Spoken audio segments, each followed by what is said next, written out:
کہ سب سے پہلے یہ ہے کہ رسول اللہ صلی اللہ علیہ وسلم کا ایک فرمان مبارک ہے کہ سب سے بہتر زمانہ میرا، اس سے کم بہتر میرے اصحاب کا، اس سے کم بہتر تابعین کا، اس سے کم بہتر تبع تابعین کا، اس سے کم بہتر تبع تابعین کا۔ یہ 5 دور ہیں۔ اس کے بعد چھٹا دور جب شروع ہوگا، یہ دور فتن ہوگا، جو قیامت تک بڑھتا ہی چلا جائے گا۔ دور فتن میں چلنے والے سے کھڑا ہوا، کھڑے ہوئے سے بیٹھا ہوا، بیٹھے ہوئے سے اپنے گھر میں دروازہ اندر سے بند کر لے، وہ محفوظ ہے۔ مگر دور فتن کی جو آپ نے تفصیلات بیان فرمائی ہیں، احادیث ہیں، ساری ترتیب ہے، مسلم میں ہے، بخاری میں ہے، بلکہ احادیث کا کوئی مجموعہ ایسا نہیں جس میں ان کا ذکر نہ ہو۔ خاص کر اولیاء مقبول جان نے ابھی ایک کتاب تھی حماد بن نعیم کی، وہ چھپوائی، وہ ہے دور فتن پہ، اس میں بھی یہ سارے ذکر موجود ہیں۔ جس کے مطابق جو میری فیلنگ ہے یا جو میں محسوس کر رہا ہوں، میرے ذہن میں ایک ترتیب اس کی بلٹ ہوئی ہے۔ کہاں سچ ہوتی ہے کہاں نہیں ہوتی، یہ تو مالک کا کام ہے۔ اپنا ارادہ بدل دے، اپنا پروگرام بدل دے، وہ تو مالک ہے۔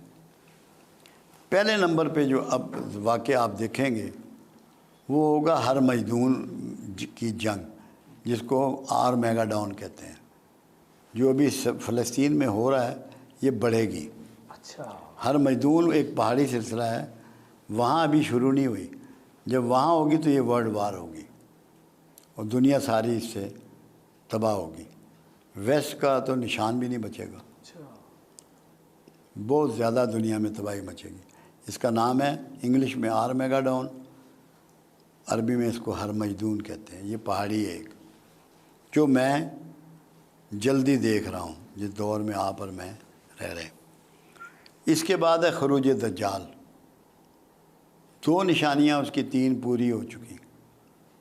مسلم کی حدیث ہے کہ دجال خراسان سے خروج کرے گا۔ خراسان یہ افغانستان وغیرہ، یہ سارا خراسان ہے، اور اس کی حمایت کرنے والے پچکی ہوئی ڈھال کے چہرے والے ہوں گے۔ شمالی اتحاد نے اس کی حمایت کی، جن کے جو پھینے ہوتے ہیں، جی بالکل جی، انہوں نے پچکی ہوئی ڈھال کے چہرے والے تھے، انہوں نے حمایت کی۔ وہ ایک ہاتھ سے آگ برسائے گا اور دوسرے ہاتھ سے اناج برسائے گا۔ کیا اس کے جہاز نے، وہ ایک ہی جہاز نے بم بھی گرائے اور ایک ہی جہاز نے آٹا اور گندم بھی گرائی جی گرائی، اور وہ فتح یاب ہوگا۔ پھر ایک اور علامت بتائی، وہ حیرانگی ہوتی ہے کہ 70,000 اصفہانی یہودی کالی ریشمی چادریں اوڑھنے والے دجال کے ساتھ خروج کریں گے۔ اصفہان میں سب سے زیادہ آبادی جیوز کی ہے، ان کی پارلیمنٹ کے ممبر بھی ہیں اور کالی ریشمی چادریں اوڑھتے ہیں۔ جی بالکل، لیکن میں آپ کو بتا رہا ہوں تاکہ اب یہ ہے خروج دجال کا زمانہ۔ جتنی نشانیاں ہیں نا، ابھی یہ سکے ختم ہو جائیں گے بالکل، یہ نوٹ کارڈ، کریڈٹ کارڈ چلے گا، تاکہ ایک آدمی آپ کے سارا فائنانس کو ایک لمحے میں روک لے۔ ایسے ہی جی، آپ کی زندگی کو ایسا کر دیا جائے گا کہ ایک آدمی آپ پہ رول کرے پوری دنیا میں، چاہے کرنسی ہو، چاہے موبائل ہو، چاہے کھانا پینا ہو، کچھ بھی ہو۔ یہ اب خروج دجال کا زمانہ آ پہنچا ہے۔ پھر ظہور مہدی ہے نزدیک، اس کے بعد پھر خاتمہ بنی اسرائیل ہے، جو ہر مجدون ہوگی نا، اس کے ساتھ ہی اسرائیلی ختم ہو جائیں گے۔ حدیث مبارکہ یہ ہے، کوئی پتھر، کوئی اینٹ، کوئی درخت، کوئی سایہ ان کو پناہ نہ دے گا۔ صرف ایک درخت ہوگا زرکت کا، وہ اس کے پیچھے یہودی چھپ سکیں گے۔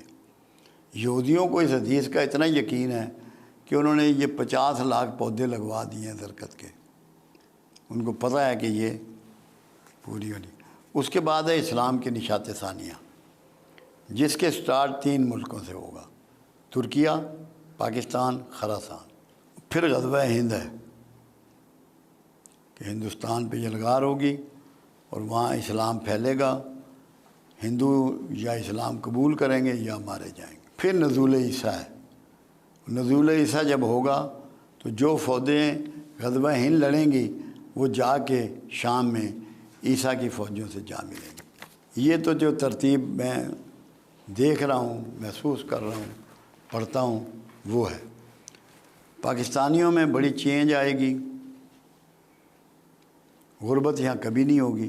ابھی بھی اگر کوئی یہ کہے کہ پاکستان غریب ہے یا لوگ غریب ہیں، اس سے بڑا جھوٹ کوئی نہیں، کیونکہ میں 1964 سے فگر نکالتا ہوں، جو کچھ ایک عام شہری کے پاس، ایک پاکستانی کے پاس سامان اور دیگر سہولتیں 64 میں تھی، اس سے 4 گنا سے 6 گنا ہیں اس کے پاس۔ جی بالکل ہے۔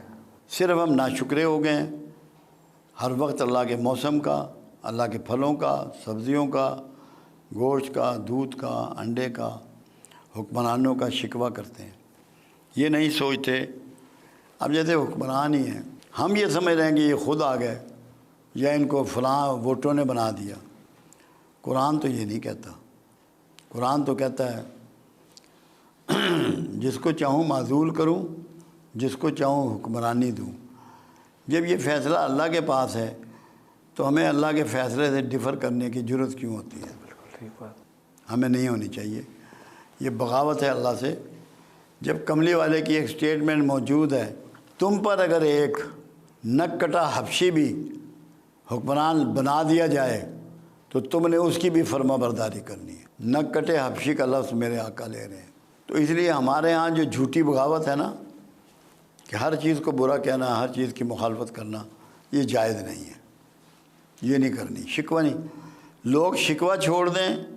میں یہ یقین سے آپ کو بتاؤں، یہ زمین آپ کو وہ خزانے اگلے گی جو کچھ سوچ نہیں سکتا۔ سونا، چاندی، تانبا، پیتل، پلیٹینم، گیس، پیٹرول، زمرد، یاقوت، سب اگلے گی۔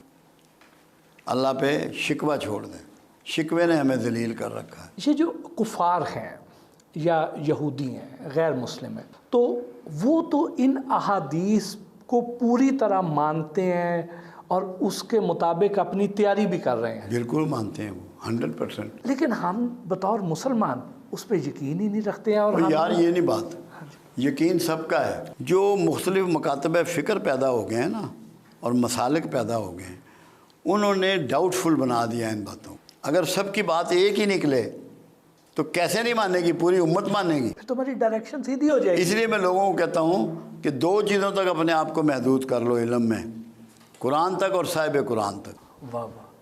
میرے 4000 سے اوپر لیکچر ہیں دنیا بھر میں۔ میں آکسفورڈ میں بھی خطاب کر کے آیا ہوں، اسٹاف کالج کوئٹہ بھی خطاب کر کے آیا ہوں، ISPR میں بھی کیا ہے، ہائی کورٹ میں بھی کیا، چھوٹی کورٹوں میں بھی کیا، فوج کے بے شمار اداروں میں کیا۔ تعلیمات کا کوئی یونیورسٹی ایسی نہیں جہاں ایڈریس نہ کی ہو، مگر میں قرآن اور صاحب قرآن سے باہر نہیں نکلا، اس کے اندر بات کرتا ہوں۔